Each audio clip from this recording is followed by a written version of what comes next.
I'm Kyle with Fundamentals of Finance, and if you invest in the stock market or you're thinking about it, this video should be required viewing.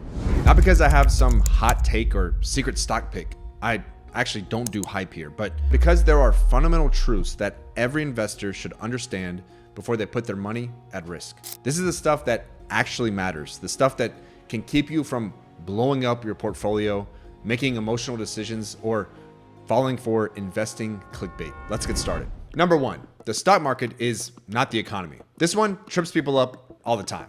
GDP could be slowing, unemployment rising, inflation sticky, and yet the stock market's going up. Why? Because the market is forward looking. It moves on expectations, not headlines. Bad economic data today doesn't mean the market crashes tomorrow. It means the economy was weakening months ago.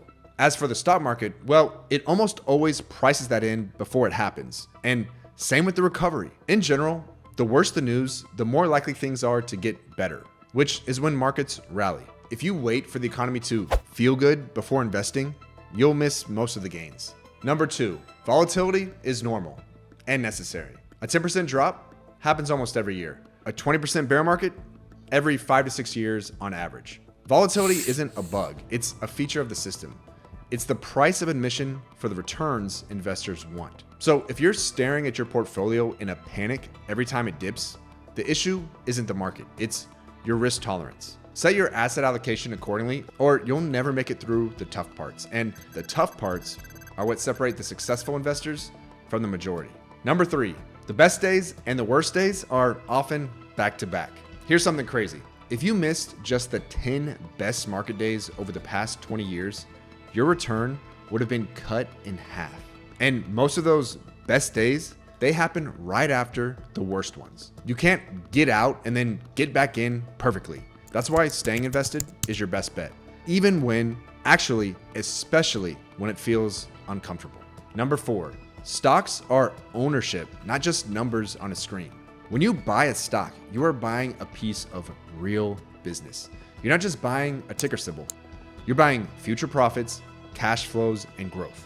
And yet most people treat stocks like lottery tickets, bouncing in and out based on headlines or hype. Would you buy a rental property and sell it 3 weeks later because Zillow said the neighborhood had a bad quarter? No? Then why treat your portfolio that way? Number five, time horizon is everything. If you need your money back in 6 months, the stock market is a terrible place to put it. If you don't need it for 10 plus years, it's probably your best shot at building real wealth.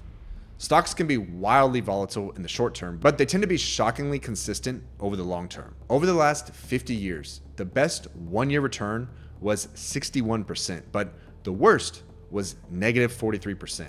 Over 3 years, it gets a little more consistent, and even more over 5, over 10, and if you'd held on for 20 years, you literally never would have done worse than a positive 4.8% return per year. Give your investments time to work. Time smooths volatility. Time turns compound interest into a superpower.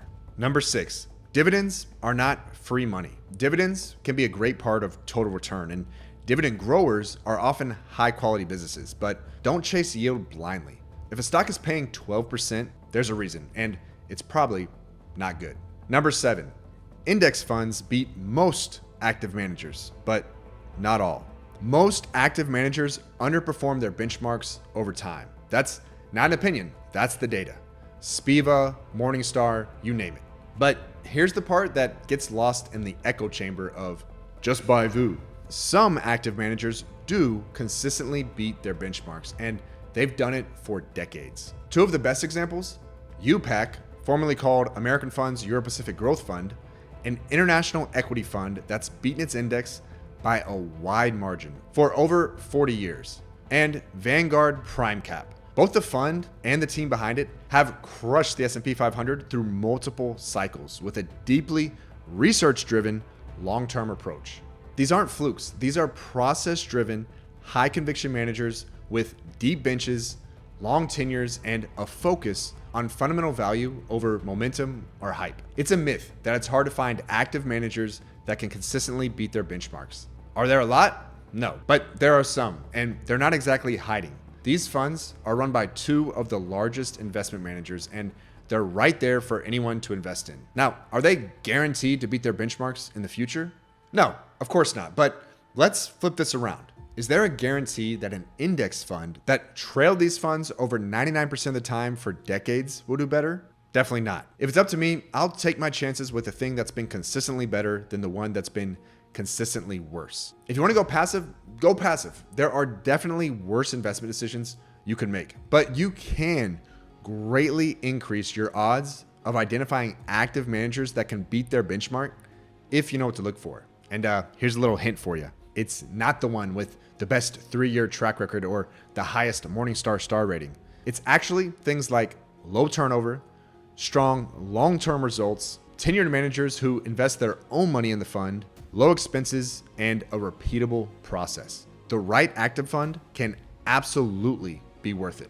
So yes, index funds are fine for most investors, but writing off all active management, that's just lazy.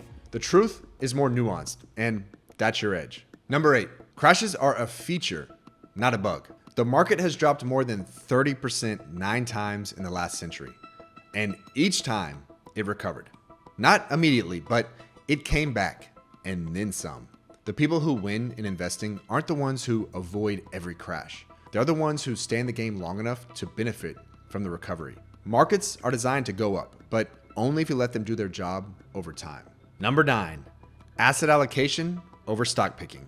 Whether you own Apple or Microsoft matters, but how much you own of stocks versus bonds versus cash versus international, that usually matters more. Your asset allocation determines the risk and return profile of your portfolio far more than any single fund or stock pick. This is why pros build portfolios from the top down, starting with allocation, not individual investments. That's the foundation, and you can't build a solid portfolio without it.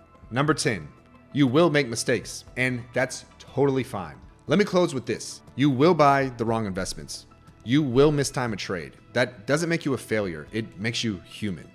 The key is to learn from those mistakes, systematize your process, and not let one bad move take you out of the game.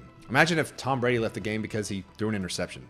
Because, sorry if you're not a Patriots fan, I'm not saying I am, but okay, I digress. Because if you stick with it with a smart, repeatable plan, you don't have to be perfect. You just have to be consistent. If you're serious about being a better investor, I hope you rewatch this video, or better yet, send it to someone in your life that you care about that's just getting started, because this stuff, it's not flashy, but it works. Also, please like and subscribe. And if you're serious about being a better investor, you can join our free Discord. The link's below. There's over 500 members in there. And again, it's free. And remember, this isn't financial advice. It's just how I think about investing based on experience.